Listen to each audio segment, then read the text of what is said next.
There is a moment in life when a thought appears so quietly that you almost miss it. It doesn't scream, it doesn't panic, it just settles in your chest and says, "I have no friends. Something must be wrong with me."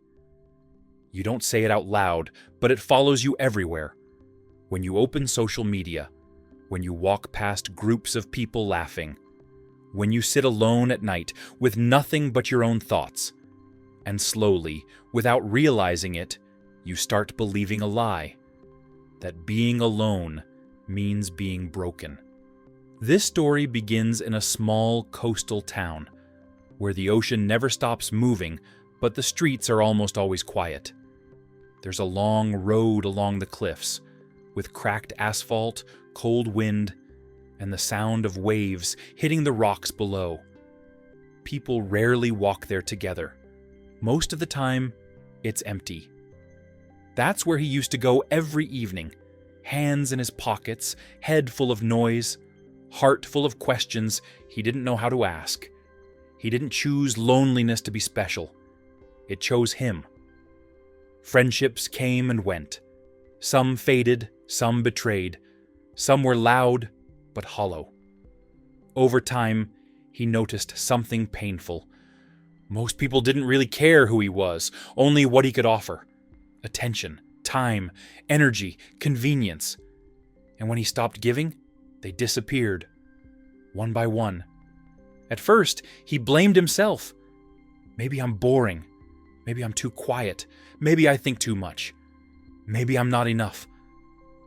Those thoughts can destroy a person if you let them live unchecked. They grow roots. They shape how you walk, how you speak, how you see yourself.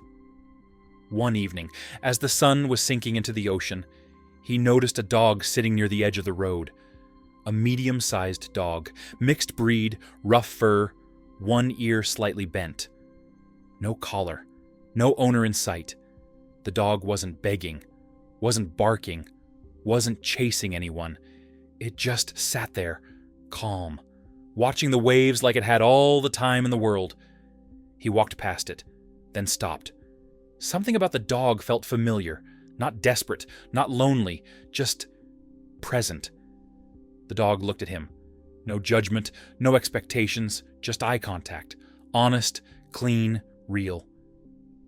The next day, the dog was there again. Same spot, same calm posture. And the day after that. Slowly, without words, they started walking together. Not side by side at first, just sharing the same direction. The dog never pulled, never demanded, never tried to impress.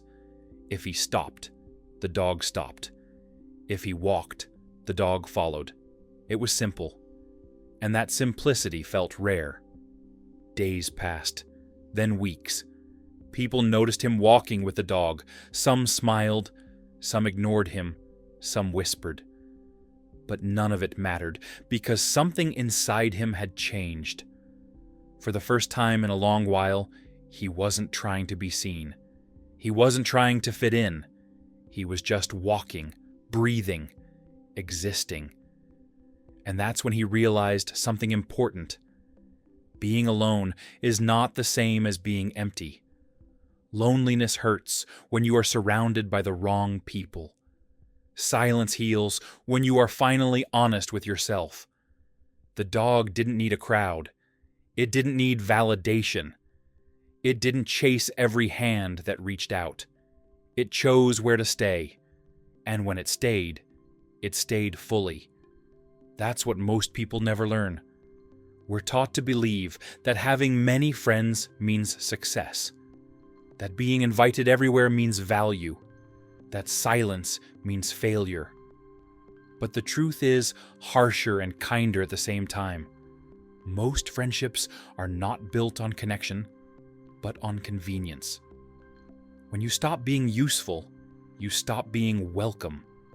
And that doesn't mean you are bad. It means you are selective, even if you didn't choose to be yet. One night, a storm came in from the sea. Strong wind, heavy rain. The road was empty. He still went out. The dog was there, soaked, shaking slightly, but still calm. He took off his jacket and wrapped it around the dog without thinking. In that moment, something clicked. This dog trusted him without words, without promises, without social games.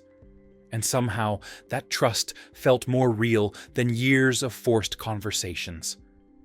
They stood there together, looking at the ocean fighting itself. And he understood. It's better to walk alone than to walk with people who make you feel invisible. It's better to be quiet than to speak words you don't believe just to belong. It's better to have no friends than to have friends who drain you, belittle you, or leave you doubting your worth. Over time, people came and went from his life again. Some stayed for a while, some didn't. But now it was different. He no longer begged for connection. He observed, he listened, he chose, just like the dog. And something strange happened. When he stopped chasing friendships, real connections slowly found him. Not many, not loud, but honest. People who respected his silence. People who didn't need him to perform. People who stayed even when there was nothing to gain. The dog eventually left. One morning, it simply wasn't there anymore. No goodbye, no explanation. And surprisingly, it didn't hurt the way loss usually does, because the lesson stayed. If you have no friends right now, it does not mean you are broken. It does not mean you are unlovable. It does not mean you failed at life. It means you haven't accepted fake connections just to avoid being alone. And that takes strength most people don't have. Remember this: the wrong friends will cost you your peace, your confidence, and your identity. Solitude, when chosen or accepted, will give you clarity, self-respect, and direction. You don't need many people. You need the right ones. And until they appear, walk your road with dignity, like the dog on the cliffside road. Calm, selective, unafraid of silence. Because being alone is not the problem. Being surrounded by the wrong people is.